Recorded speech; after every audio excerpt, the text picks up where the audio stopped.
Lo primero que notabas era el silencio, el alegre ruido de una barbacoa suburbana, la música, las risas, el chisporroteo de la parrilla, todo ello engullido por el zumbido bajo y autoritario de los motores al ralentí.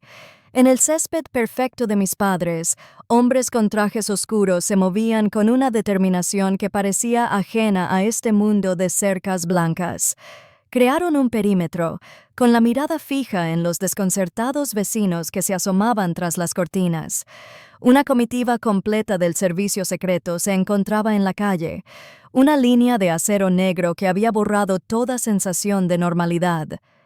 Salí tranquilamente de la casa con mi mochila de emergencia, con el rostro como una máscara de calma profesional. El agente principal me recibió en la pasarela, con la voz grave y vibrante en su auricular antes de volverse hacia mí. Habló con una diferencia que mi familia nunca me había reconocido. Dr. Reed, el Air Force One espera. Miré hacia el porche. Mi hermana Megan se quedó paralizada, con una copa de vino medio vacía en la mano y la boca ligeramente abierta. La sonrisa segura que tenía hacía unos momentos se había evaporado, reemplazada por una máscara de pura sorpresa e incomprensión. Me vio, pero por primera vez en su vida no tenía ni idea de a quién miraba. Apenas una hora antes, estaba en la cocina de mis padres intentando hacerme invisible. Mi hermana Megan, una agente inmobiliaria ostentosa y exitosa, que creía que el valor de una persona se encontraba en un contrato de compraventa, estaba en el centro de la conversación. Me hizo un gesto desdeñoso con la muñeca mientras yo intentaba leer discretamente un mensaje prioritario en mi teléfono seguro. Doma. Y ahí está mi hermanita, Evie, anunció a un grupo de amigos de la familia que asentían. Sigue jugando a ser soldado en Washington, D.C. La verdad es que creo que su trabajo consiste principalmente en llevar maletines a los congresistas, un trabajo de uniforme sin futuro después de tantos estudios. Las conocidas sonrisas compasivas de los invitados me invadieron. Sentí el viejo peso del cansancio asentarse en mis entrañas. Esta era solo la última entrada en el libro de cuentas interno que nunca pedí, pero que siempre guardé. Cada logro ignorado, cada palmadita condescendiente en la cabeza, cada vez que mi vida se comparaba con la de ella y se encontraba deficiente. Intenté concentrarme en las palabras cifradas que iluminaban mi pantalla, palabras que podían cambiar la dinámica global. Pero la voz de Megan era un ruido agudo y punzante que me dificultaba pensar. Mi teléfono vibró de nuevo, una vibración aguda e innegociable contra mi palma. Una situación crítica se había agravado. Esto ya no era solo un insulto, era una carga. La risa de Megan resonó en la cocina. Pensó que solo estaba lanzando otra puya sobre mi afición por el uniforme. No tenía ni idea de que se estaba burlando de mí justo cuando me habían encomendado la tarea de garantizar la continuidad del gobierno de Estados Unidos. Para entender por qué enviaron un avión presidencial a esta tranquila calle suburbana, hay que comprender las dos vidas que llevaba. Para comprender las dos vidas que vivía, hay que comprender los dos nombres a los que respondía. Para mi familia, yo era Evie, un nombre que cada año se hacía más pequeño. Para quienes dirigían el país, yo era el doctor, un título que me había ganado durante una década de trabajo incansable del que no sabía nada. Estos dos mundos nunca se habían tocado hasta ese día. El mundo de mi familia se basaba en cosas que se podían ver, cosas de las que se podía presumir en una cena. Recuerdo una escena de hace un año, una instantánea perfecta de nuestra dinámica. Estábamos en un restaurante carísimo para celebrar el último triunfo de Megan, un meganegocio inmobiliario que le había dado una comisión con una cantidad absurda de ceros. Tuve que escuchar a mis padres, dos personas por lo demás cariñosas y completamente cautivadas por el tangible éxito económico de Megan, brindar por su instinto asesino y su empuje inquebrantable. El champán fluyó a raudales, y mi padre sonreía con un orgullo que no me había visto desde que gané una feria de ciencias en secundaria. Consideraron mi carrera discreta y clasificada no como un servicio, sino como una etapa extraña e incomprensible, un fracaso al intentar iniciar una vida tan brillante como la de Megan. En un momento dado, intentando conectar, mencioné que acababan de reconocerme como el autor principal del nuevo informe de evaluación de amenazas de la OTAN. Mi padre me dio una palmadita en la mano, con la mirada ya desviada hacia Megan.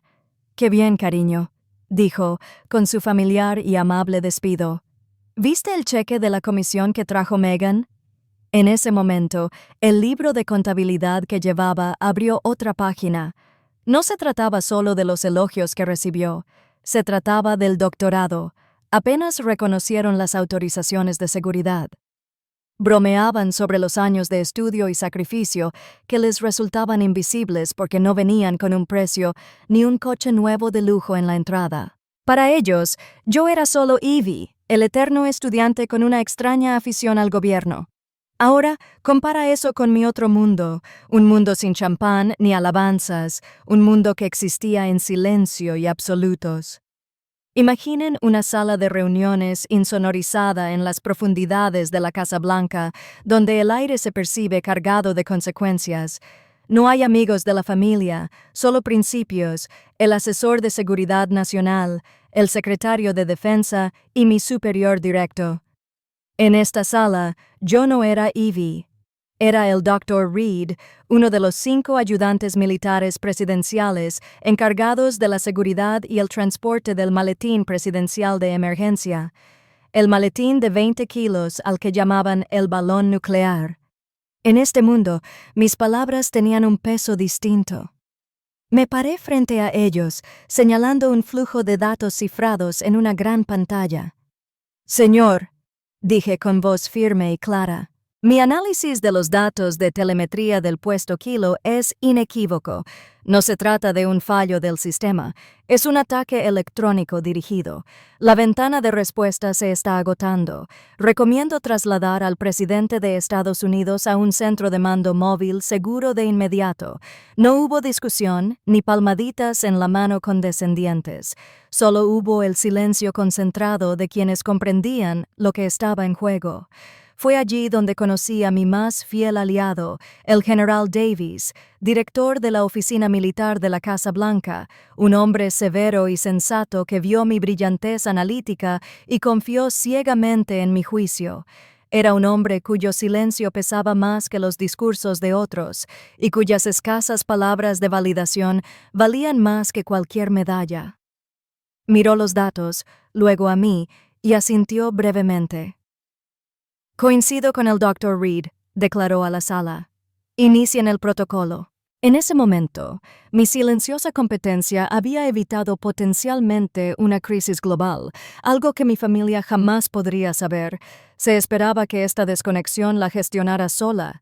Recuerdo una llamada con mi madre, una mujer que creía que la paz familiar era más importante que la justicia individual. Unas semanas después de ese informe de la OTAN, intenté explicarle por qué me había dolido su despido. «Ay, Evie», suspiró, con la voz impregnada de esa familiar y suave súplica. «Sabes que tu hermana no habla en serio. Su vida es tan visible. Está orgullosa y nosotros también. Deberías alegrarte por ella». Me pedían una vez más que fuera más grande, que aceptara mi propia realidad en silencio para darle espacio a la de Megan, mucho más grande y brillante. Yo era el amortiguador de la disfunción emocional de toda la familia, así que aprendí a vivir con la dualidad. En un mundo, mi hermana presumía de un reloj de diseño nuevo en un restaurante elegante, con la muñeca brillando bajo las luces mientras mis padres aplaudían su éxito. En el otro, yo estaba en una bóveda blindada con mi uniforme impecable de oficial, revisando cuidadosamente los sellos de un maletín que contenía el poder literal de acabar con el mundo. El éxito de mi hermana se medía en zanahorias. El mío se medía en la continua y silenciosa existencia de la civilización, un legado de silencio. Durante años, había aceptado la desconexión. Mi familia necesitaba una historia sencilla, y Evie, el funcionario, era más fácil que la verdad. Pero ese día en la cocina, su narrativa no solo dolió, interfería con mi deber. Solo entendían de estatus y espectáculo. Bien, Decidí que era hora de que tuvieran un espectáculo inolvidable. Algo dentro de mí se movió. El familiar escozor del insulto de Megan seguía ahí, un dolor sordo en el pecho. Pero otra parte de mí, la parte en la que confiaba en una crisis, tomó el control. El agotamiento emocional fue reemplazado repentinamente por una fría claridad profesional. Esto ya no era un drama familiar, era un problema logístico. Mi objetivo no era la venganza, era cumplir con la misión. Mi deber requería trasladarme de una ubicación civil insegura a un aeródromo militar seguro lo más rápido posible. La manera más eficiente y segura de hacerlo era activar el protocolo oficial. El hecho de que este protocolo se desarrollara en el jardín delantero de la casa de mis padres fue simplemente una consecuencia secundaria inevitable. Salí de la cocina, dejándolos reír. No levanté la voz ni armé un escándalo. Simplemente salí por la puerta trasera al jardín. El aroma a rosas contrastaba extrañamente con la seriedad de mi tarea. Encontré un rincón tranquilo tras un gran roble. Los sonidos apagados de la fiesta se desvanecían. Saqué mi teléfono seguro e hice una sola llamada cifrada. No había emoción en mi voz, solo el tono monótono y preciso de un profesional ejecutando una orden. Atalaya. Aquí el Olimpo, dije con calma. Estoy en una ubicación civil no segura. Referencia de cuadrícula 4-7 alfa. He recibido una directiva COG 7. Solicito formalmente la extracción de un gancho aéreo. Confirmo. La confirmación del otro lado fue instantánea y breve. La llamada terminó en menos de 15 segundos, pero en esos 15 segundos desencadené una cadena de acontecimientos que no pude detener. La extracción de un gancho celestial no era una solicitud que se pudiera denegar.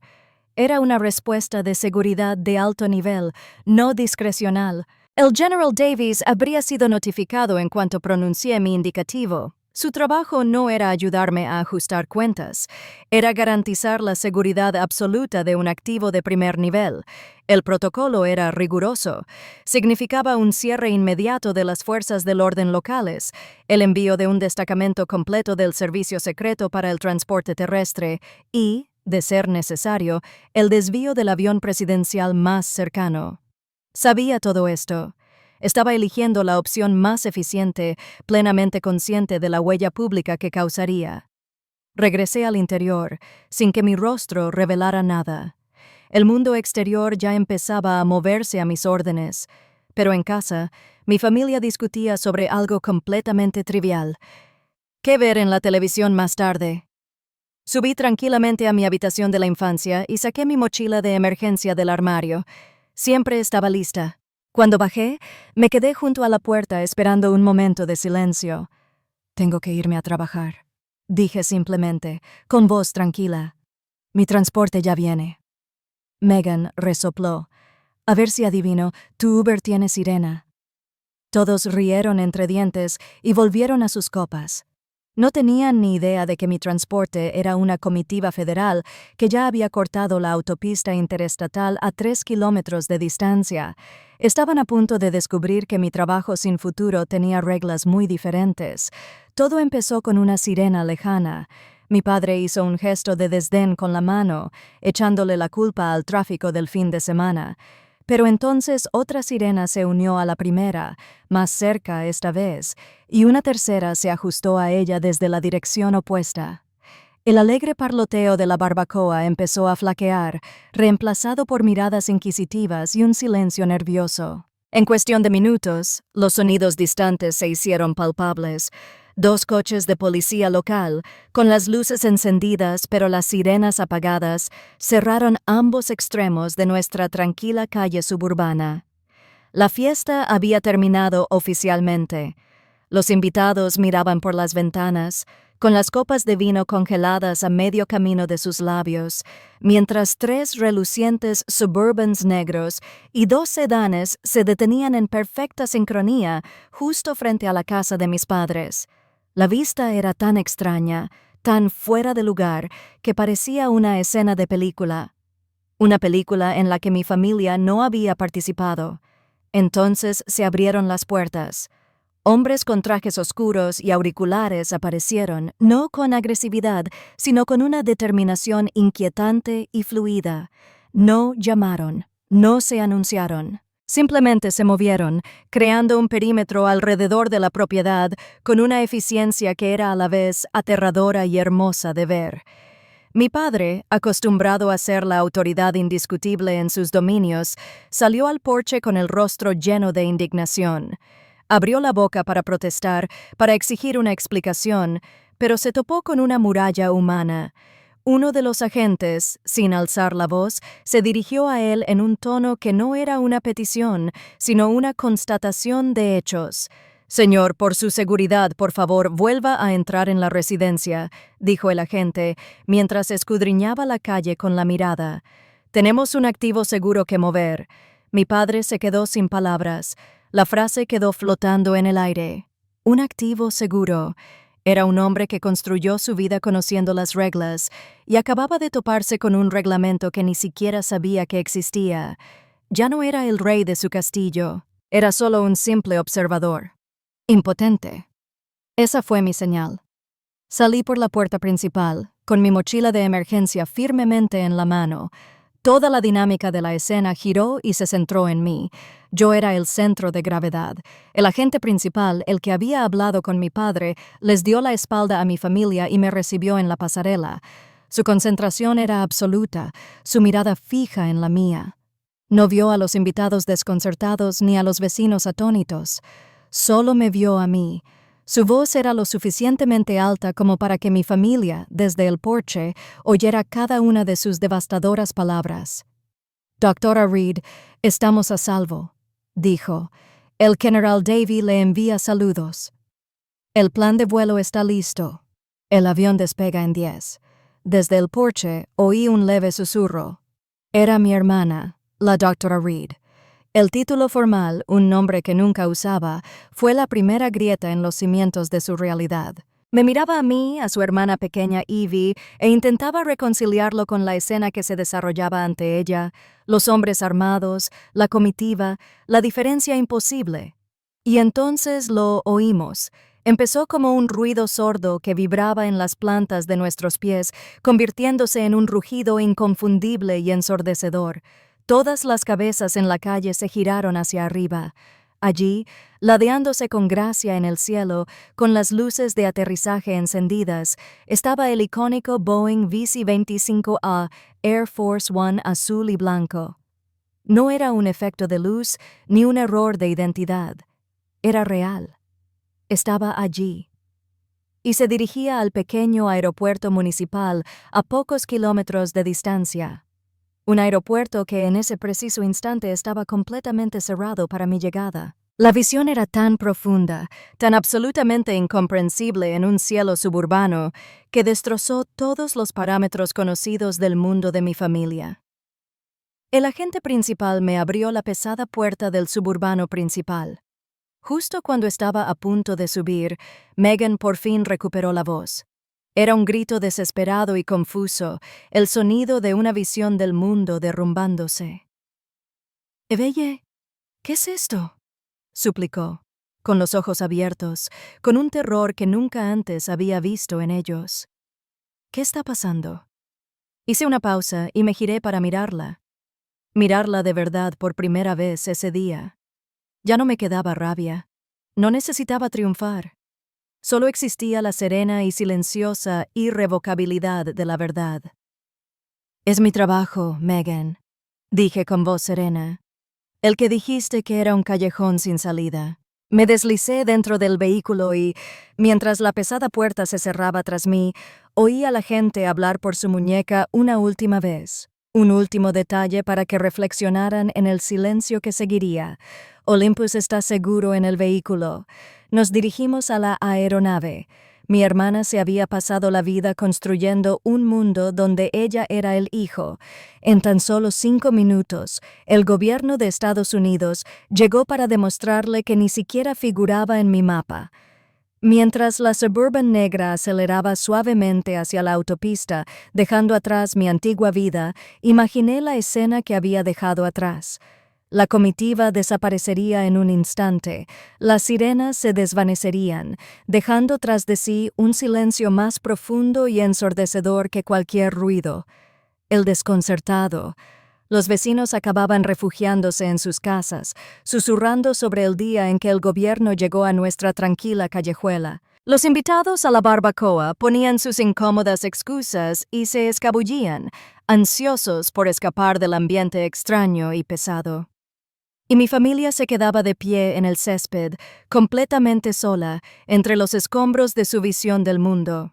Las hamburguesas de jalapén en platos de papel, el hielo derretido y las neveras olvidadas parecerían reliquias de otra vida, una vida que había terminado hacía apenas unos minutos. Habían construido su mundo sobre la base de verdades simples y visibles, comisiones, elogios y percepción pública. Yo acababa de mostrarles una verdad vasta, invisible y absoluta. Eran un dique, y por primera vez no sentí la obligación de ser su ancla. No sentía nada más que el suave zumbido del motor que me llevaba hacia mi verdadera vida, mis verdaderas responsabilidades. El libro de cuentas interno, el que había cargado durante tanto tiempo, lleno de 1000 pequeños cortes y 1.000.000 de momentos de indiferencia, finalmente se cerró misericordiosamente. No quedaba nada por contar. 2 meses después, me encontraba a 10.600 metros sobre el Atlántico, y el recuerdo de ese día parecía de otra época. Estaba en la cabina de mando del Air Force One, un espacio que se había convertido en un hogar para mí más que la casa de mis padres.